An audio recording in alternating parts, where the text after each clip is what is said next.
Halo Sobat Belajar, Assalamualaikum warahmatullahi wabarakatuh. Kembali lagi bersama aku Rifki, RIFQI, yang akan menemani Sobat Belajar pada episode kali ini. Kita di sini akan bersama-sama belajar mengenai jenis-jenis gaya dan juga hukum Newton, materi fisika kelas 10. Oke, sebelum kita masuk ke materinya, kita ngobrol-ngobrol dulu yuk. Jadi, Sobat Belajar tahu nggak sih, jenis gaya apa yang sering banget kita temui di sekeliling kita gitu ya, atau yang sering kita manfaatkan untuk kita melangkah setiap langkah kita di dunia ini. Salah satu jenis gaya itu apa? Gaya gesek ya. Gaya gesek itu banyak sekali keuntungan yang secara tidak kita sadari kita memanfaatkan gaya gesek itu. Misalkan aku gini nih, aku bisa berdiri dengan tegak seperti ini tanpa terpleset, itu dibantu dengan gaya gesek ya. Coba kau bayangin nggak ada gaya gesek ya, kita akan ya kayak lantai basah licin gitu ya. Ya kita akan terpleset gitu ya, gampang sekali. Manfaatnya lain, mungkin kita kalau lagi naik kendaraan gitu ya, kita memanfaatkan kalau kita mau ngerem, kita memanfaatkan gaya gesek. Kalau kita lagi meluncur kayak gini, kalau kita nggak punya gaya gesek, kita akan meluncur terus ya, nggak bisa berhenti gitu ya. Ya itu untung banget ya kita mempunyai diciptakannya gaya gesek ini. Tidak hanya itu, selain kita bisa mengerem, kita juga tidak tergelincir. Kita ya tidak tergelincir, jadi benda-benda di sekeliling kita itu bisa berdiri dengan mudah gitu ya. Di balik keuntungannya itu ternyata ada kerugiannya nih. Contohnya apa ya? Contohnya nih, bapak-bapak ini kalau dia tidak bisa memanfaatkan gaya gesek dengan benar, kerugiannya kayak gini nih nanti nih. Wow, dia terpental ke depan ya. Ketika gaya gesek terlalu digunakan berlebihan, dia akan membuat motor dia seperti ini. Ini salah satu kerugian gitu ya.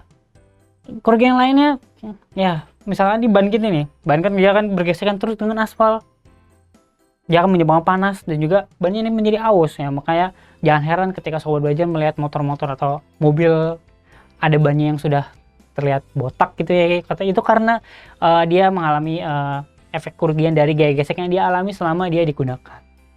Itu dia salah satu kerugian dari gaya gesek. Nah, sebenarnya yang kita omongin baru gaya gesek nih, sebenarnya ada gaya-gaya yang lain yang akan kita pelajari pada episode kali ini ya. Sobat Belajar penasaran? Ya, jangan kemana-kemana makanya ya. Tetap aja di sini, siapkan alat tulis Sobat Belajar jika perlu mencatat, karena ada beberapa poin penting yang mungkin Sobat Belajar perlu mencatatnya. Karena belajar sekarang mudah, ayo belajar. Jangan lupa belajar, karena sekarang belajar itu mudah. Ayo belajar. Halo Sobat Belajar, kita masuk materinya yuk. Di sini mungkin kalau Sobat Belajar lihat di buku, judul babnya itu dinamakan dengan dinamika gerak partikel gitu ya. Jadi di bab ini, di dinamika gerak partikel ini, kita akan mengenal beberapa poin ya. Ini ada banyak poin yang bisa aku rangkum di sini, cuman kita nggak bahas semuanya. Cuman aku jelasin dulu ada apa aja sih di bab ini. Kita akan kenal pertama dengan hukum Newton tentunya. Ya, hukum Newton 1. Hukum Newton ini adalah merupakan hukum yang mengenai tentang gerak ya. Ada hukum Newton 1, 2, dan 3. Oke, ada 3. Kemudian tidak hanya hukum Newton, kita akan mempelajari apa sih jenis-jenis gaya yang biasanya paling umum ada di sekitar kita. Tadi kita sudah bahas ini gaya gesek ya, yang bawah ya. Kemudian kita nanti akan kenal dengan gaya berat, apa itu gaya berat, kemudian gaya normal. Oke. Nanti di bab ini juga ada beberapa penerapan yang mungkin nggak bisa kita bahas di sini. Cuman nanti kita Sobat Belajar perlu tahu ada pemanfaatan dari hukum Newton di bidang datar, kemudian di bidang miring, kemudian di gerak lift gitu ya. Dan juga suatu benda yang tergantung di tali. Oke, jadi itu dia secara garis besar di bab ini. Ya, kita masuk ke materi kita yang pertama mengenai hukum Newton tentang gerak. Oke, jadi di hukum Newton tentang gerak ini ada 3 hukum ya. Hukum Newton 1, hukum Newton 2, hukum Newton 3. Kan kita masuk dulu ke hukum Newton kita yang pertama. Oke, jadi hukum Newton pertama ini berbunyi jika resultan pada suatu benda ya sama dengan 0, resultan gaya itu kalau di bahasa matematikanya dia seperti ini ya, sigma F total gaya sama dengan 0. Resultan itu total ya. Jangan bingung ya. Oke. Jika total gaya suatu benda yang bekerja sama dengan 0, maka benda yang diam akan tetap diam. Dan juga benda yang bergerak akan tetap bergerak. Maksudnya gimana tuh? Oke, contoh misalkan kalau kita diam nih ya, kalau kita nggak didorong atau ditarik atau ditendang, maksudnya ditendang ya, pokoknya kita tidak diganggu gitu ya, maka benda itu kita akan diam aja gitu ya. Kalau kita misalnya ada benda, aku dorong, cus gitu ya, maka dia akan bergerak karena diberi gaya. Kalau nggak dikasih gaya apapun, dia akan tetap diam. Kemudian benda yang bergerak akan tetap bergerak. Misalkan bayangkan ada suatu permukaan es gitu yang sangat licin. Kalau ada benda kita meluncur gitu, ya dia akan meluncur terus gitu ya, tanpa berhenti ya. Oke, kalau seandainya dia benar-benar sangat licin gitu ya, itu maksudnya dari hukum Newton yang pertama. Oke, kemudian kita akan masuk ke hukum Newton yang kedua. Jadi hukum Newton pertama matematisnya hanya ini, total gaya sama dengan 0, maka benda ini akan diam terus. Oke, kalau hukum Newton yang kedua gimana nih? Oke, jadi dia sudah berbeda. Dan juga hukum Newton 2 ini paling banyak kita manfaatkan di materi kita selanjutnya nanti ya. Oke, jadi hukum Newton 2 ini bunyinya jika percepatan yang dihasilkan oleh resultan gaya pada suatu benda akan berbanding lurus dengan resultan gayanya dan juga berbanding terbalik dengan massa bendanya. Maksudnya gimana? Jadi secara matematis dia dituliskan seperti ini ya. Jadi percepatan misalkan ada gaya yang bekerja pada suatu benda, dia akan mengalami percepatan kan berbanding lurus dengan gayanya. Maksudnya kalau gaya yang kita berikan semakin besar, maka benda itu akan dipercepat semakin besar gitu ya, maksudnya gitu. Dan juga berbanding terbalik dengan masanya ya. Kalau secara matematis ya kayak gini, diper gitu ya. Secara nalar kita, kalau misalkan benda semakin berat, maka kita akan semakin kesulitan mendorong benda itu ya. Maksudnya gitu, jadi bahasa matematikanya. Kemudian bentuk umum yang paling kita akan gunakan, bentuk umumnya kayak gini nih ya. Sigma F sama dengan M kali A, total gaya yang bekerja sama dengan massa dikali dengan percepatan. Itu dia. F itu adalah resultan gayanya, satuannya Newton, gayanya Newton ya, satuannya ya. Kemudian percepatan bendanya. Percepatan benda kita tahu bahwa satuannya meter per second kuadrat ya. Dan juga massa, satuannya SI juga. Satunya SI yaitu kilogram. Oke. Jadi hukum Newton 2 secara garis besar seperti itu ya. Oke. Kemudian kita kenal dengan hukum Newton 3. Jadi di hukum Newton 3 ini kita baca dulu. Jika benda yang pertama mengerjakan suatu gaya, maka maka dia akan timbul gaya reaksi dari benda kedua. Oke, jadi misalkan apa ya? Oke, misalnya di sini aku mau loncat nih, maka kan aku akan memberikan gaya dorong ke bawah ke lantai supaya aku bisa memanfaatkan gaya reaksi yang diberikan dari lantai ke aku untuk supaya aku loncat gitu ya. Kayak gitu ya. Oke, jadi gaya reaksi yang kita kenal umumnya kita akan kenal dengan aksi reaksi. Nah, itu hukum Newton ketiga, aksi reaksi ya. Jadi kalau kita misalkan nih ada misalnya ini tembok terus aku tonjok gitu ya, kita akan sakit karena tidak hanya kita memberikan gaya kita ke tembok, tapi juga tembok memberikan gaya ke tangan kita gitu.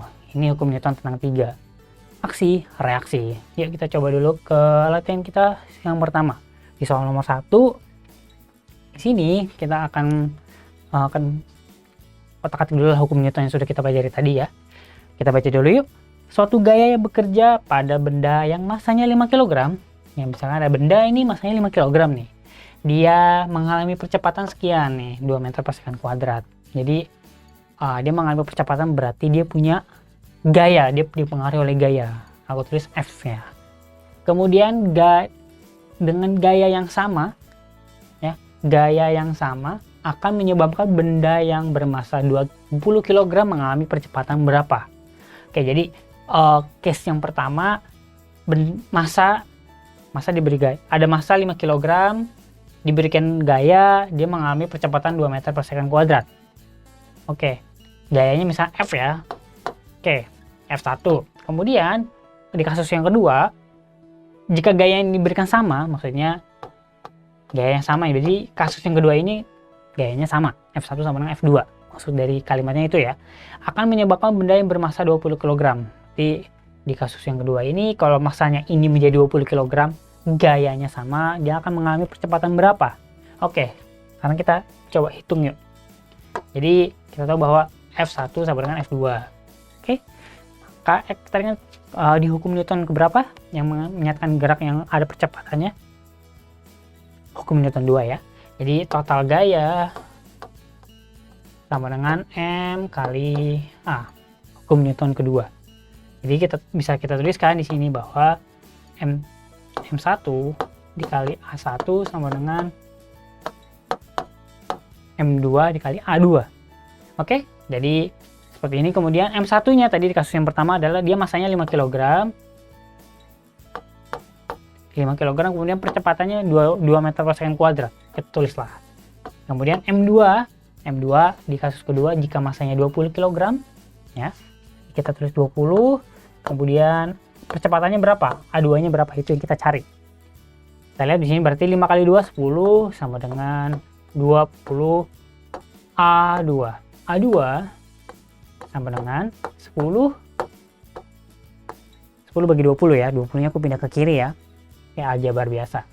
Maka A2 kita akan dapat 10 bagi 20, 1 per 2, 0,5 meter per second kuadrat. Oke, jadi percepatan yang dialami oleh benda yang bermassa 20 kg dengan gaya yang sama adalah 0,5 meter per second kuadrat. Mudah kan ya? Mudah sekali. Oke, jadi kita sudah kenal hukum Newton. Jadi ya, sekarang kita gaya ini sekarang, ya, anggapnya ini gaya tarik gitu ya. Jadi kita akan mempelajari sekarang mengenai jenis-jenis gaya. Jadi gaya itu ya paling umum mungkin gaya tarik sama gaya dorong ya. Tapi 3 gaya ini yang paling umum gitu ya, ada di lingkungan sekeliling kita. Yang pertama ada gaya berat, kemudian gaya normal, dan juga gaya gesek. Gaya gesek tadi sudah kita singgung pertama ya. Oke, jadi 3 jenis gaya ini kita dalami dulu satu-satu ya. Jadi gaya berat itu apa sih? Oke, jadi gaya berat ini kita tahu bahwa beratnya, misalkan ada orang berat saya berapa, berat benda ini berapa, itu dia gaya berat. Gaya berat ini adalah gaya yang dipengaruhi suatu objek yang memiliki massa. Misalkan spidol ini ya, dia punya massa, dia punya gaya berat. Karena apa? Dipengaruhi oleh gaya gravitasi bumi ya. Gaya gravitasi bumi itu 9,8, di mana ya?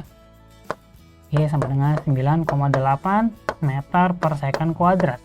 Jadi paling umum kita untuk mempermudah biasanya kita bulatin jadi 10 meter per second kuadrat. Oke, itu gaya gravitasi ya.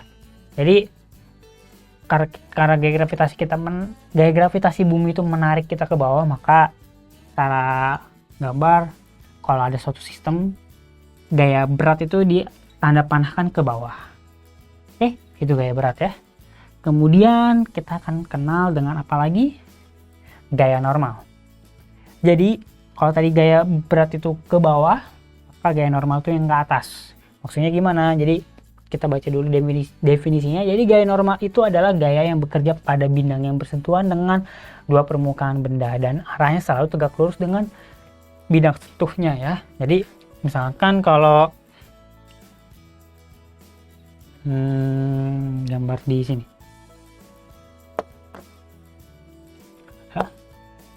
Misalkan ada, nah gitu ya, ini tanah, kemudian ada benda. Oke, karena dia punya gaya berat ke bawah dan permukaan ini dia akan apa ya, melakukan kayak aksi reaksi gitu ya, mirip aksi reaksi. Jadi dia akan menahan supaya benda ini tetap pada tempatnya.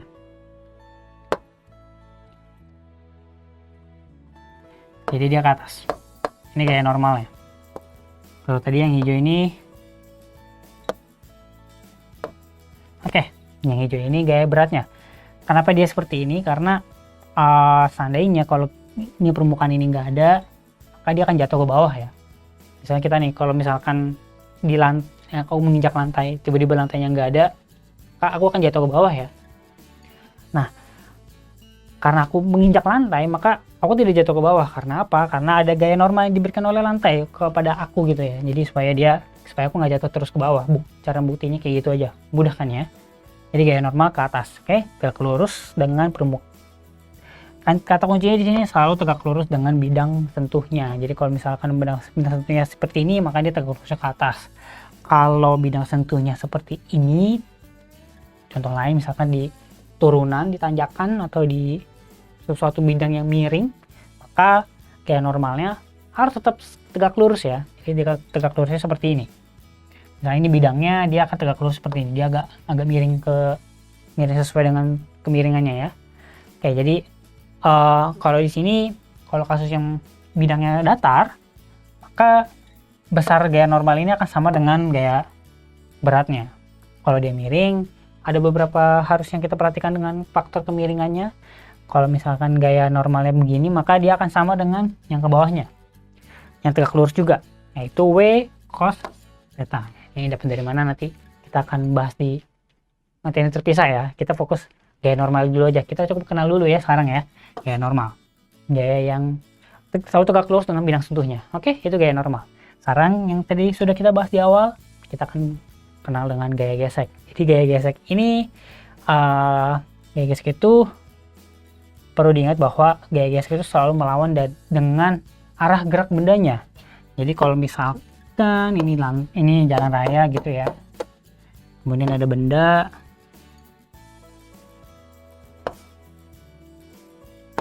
dia geraknya, ada benda gayanya ke atas gitu, dia geraknya ke sana gitu ya, dengan kecepatan tertentu, misalnya kecepatan V, maka gaya gesek ini adalah yang akan melawan dari arah gerak benda ini. Jadi kalau geraknya ke kanan, maka gaya geseknya ke kiri gitu ya.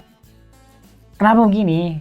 Ini contohnya, buktinya dari dia selalu melawan gaya gesek adalah kaki kita jadi panas. Misalkan coba belajar di karpet atau di lantai atau di tanah, kita gesekkan ke sana, kita gesekin aja gitu ya, maka kaki kita kan akan terasa panas. Kalau kita balik, kita gesek ke arah sana, dia tetap akan ada gaya geseknya gitu ya. Jadi kalau dia gerak ke kanan, gaya gesek ke kiri. Kalau dia geraknya ke kiri, maka gaya geseknya yang akan ke kanan gitu ya. Dia selalu melawan. Dan biasanya umumnya gaya gesek ini menimbulkan panas. Maka biasanya kalau kita gesekin kaki kita, akan timbul panas karena gaya gesek ya. Kalau kita gesek-gesek tangan kita nih, ya kalau lagi kedinginan gitu ya, kita gesek-gesek, tangan kita hangat, ya itu salah satu gaya gesek ya yang kita manfaatkan. Oke, kemudian di sini ada dua jenis gaya gesek. Yang pertama adalah gaya gesek statis, di mana gaya gesek itu kita secara matematis dituliskan persamaan seperti ini. Gaya gesek Fs ini gaya gesekan ya, sama dengan mu s itu adalah koefisien gesekan statis dikali dengan gaya normalnya. Jadi bidang ini, maka kalau untuk mencari gaya geseknya berapa, Fg-nya berapa, maka gaya gesek ini akan dikali dengan koefisien gesekan. Koefisien gesekan itu koefisien tingkat kekasaran lantainya itu ya. Jadi dikali dengan gaya normal ya. Gaya normal kan selalu berbanding selalu tegak lurus ya dengan bidang sentuhnya. Oke. Kalau misalnya tadi miring, maka gaya geseknya kan dia tetap, misalkan dia jatuh ke bawah, gaya geseknya melawan. Ini Fg aku tulis gesek, maka dikali dengan gaya normal ya. Gaya normalnya yang miring seperti ini, tetap yang tegak lurus dengan bidang sentuhnya. Mudah dipahami kan ya? Oke. Itu gaya gesek statis ini adalah gaya gesek ketika benda itu diam. Kalau bendanya bergerak, lain cerita lagi. Kalau benda bergerak, sama aja sih sebenarnya, persamaannya ya, sama aja, cuman dia beda. Namanya adalah dia kinetis ya. Bedanya seperti itu. Kalau statis itu untuk benda yang diam, kalau gaya gesek dia dialami oleh kondisi benda yang diam ya. Kalau kinetis itu benda yang bergerak. Maksudnya kalau walaupun dia udah bergerak, dia akan tetap mengalami gaya gesek. Kalau dia diam, kenapa benda itu bisa tegak, misalnya tegak sempurna gitu ya, karena ada gaya gesek statisnya. Kalau bergerak, kenapa ban itu mengalami panas, karena ada gaya gesek kinetisnya. Oke, seperti itu ya. Oke, sekarang kita coba yuk ke contoh soal kita yang yang pertama ya. Yang kedua ya, tadi kita pertama sudah ya. Sekarang kita yang kedua nih. Sebuah benda ada sebuah benda dengan massa M diberi dengan gaya F sehingga bergerak gitu ya. Jika gaya gesekan antara benda dengan lantai sama dengan Fk, maka yang ditanya adalah percepatannya. Percepatan bendanya itu, percepatan gerak bendanya. Ya, jadi kita tadi sudah kenal gaya gesek, udah. Gaya berat, udah. Sekarang kita lagi nyoba gaya geseknya nih. Tapi yang ditanya adalah percepatannya. Jadi kita gimana bisa mencari gaya dengan percepatannya. Nah, itu materi kita tadi yang pertama, yang awal-awal mengenai hukum Newton ya. Jadi hukum Newton kedua bunyinya tulisannya secara matematis kita tuliskan seperti ini.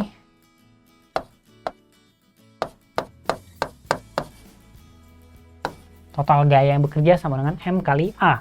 Oke, sekarang kita lihat. Kita gambar dulu. Mungkin ada benda gitu ya. Ingat, dia di sebuah benda bermassa M ini diberi gaya ya. Ingat bergerak ya. Aku anggap dia geraknya ke kanan gitu ya. Dengan gaya F, maka dia akan mengalami gaya gesek. Ingat, gaya gesek itu selalu ke arah berbalikan dari arah geraknya ya. Kalau dia diberi gaya ke sana, maka gaya geseknya ke kiri. Tulis F, apa nih, FK gitu ya. F gaya gesek. Gaya gesek kinetis ya. Maksudnya karena dia bergerak. Jadi kita udah tahu. Nah, kalau ingat kalau sempat belajar vektor, maka ini arahnya ke kanan, arah ke kiri. Kalau diresultankan jadi seperti apa? Maka jadi misalkan kanan positif ya. Kalau yang kanan positif, maka gaya geseknya menjadi negatif. F dikurang FK sama dengan ini ya, resultan gayanya ya, sama dengan M dikali A.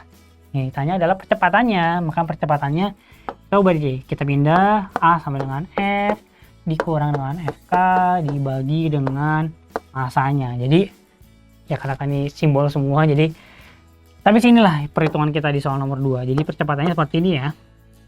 Oke, jadi kita memanfaatkan hukum Newton kedua. Kita tahu sistemnya seperti apa, gaya geseknya kemana, gayanya kemana. Jadilah formulanya untuk mencari percepatan gerak bendanya di soal nomor 2. Mudah kan ya? Mudah dong. Oke, jadi soal nomor 2 seperti itu. Kemudian aku punya satu soal lagi di soal nomor 3. Kita baca dulu soalnya. Jadi di sini kasusnya adalah ada sebuah benda yang bermassa 0,25 kg jatuh dengan percepatan sekian 9,2 meter per second kuadrat. Oke, kemudian apabila gaya gesekan udara itu dianggap konstan, jadi tidak berubah-ubah ya, misalkan ada angin atau enggak ya, konstan aja gitu ya, maka besar gaya geseknya adalah berapa? Oke, jadi ini tanya adalah gaya geseknya. Yang udah langsung dikasih gambar nih, jadi kita mudah nih kita untuk menghitungnya ya. Kalau dia ke bawah, berarti ke bawah, gaya gesek ke atas, maka kita lagi-lagi menggunakan formula dari hukum Newton kedua, total gaya sama dengan M kali A. Maka karena dia anggaplah yang ke bawah itu positif ya. Jadi W dikurang dengan F geseknya akan sama dengan massa dikali percepatan. Yang ditanya adalah F geseknya. Kemudian kita cari tahu W-nya. W-nya adalah berat benda ya. Jadi W itu 0,25 massa dikali dengan percepatan gravitasi bumi. Jadi kalau nggak dikasih tahu, maka W itu percepatan gravitasi buminya adalah kali dengan 10 ya.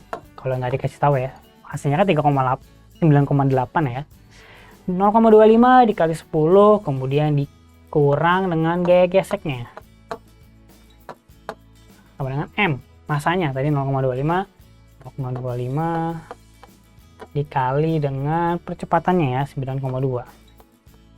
Oke, ini aku hitung berarti 2,5 dikurang dengan FG sama dengan 2,3, maka FG nya adalah 2,5 dikurang 2,3 sama dengan 0,2 Newton. Oke, ini ditanya hanya itu ya. Jadi itu dia gaya gesek yang diketahui ya. Gaya gesek yang dicari ya. 0,2 Newton. Oke, lanjut aja kita ke soal nomor 4 Ini jawabannya.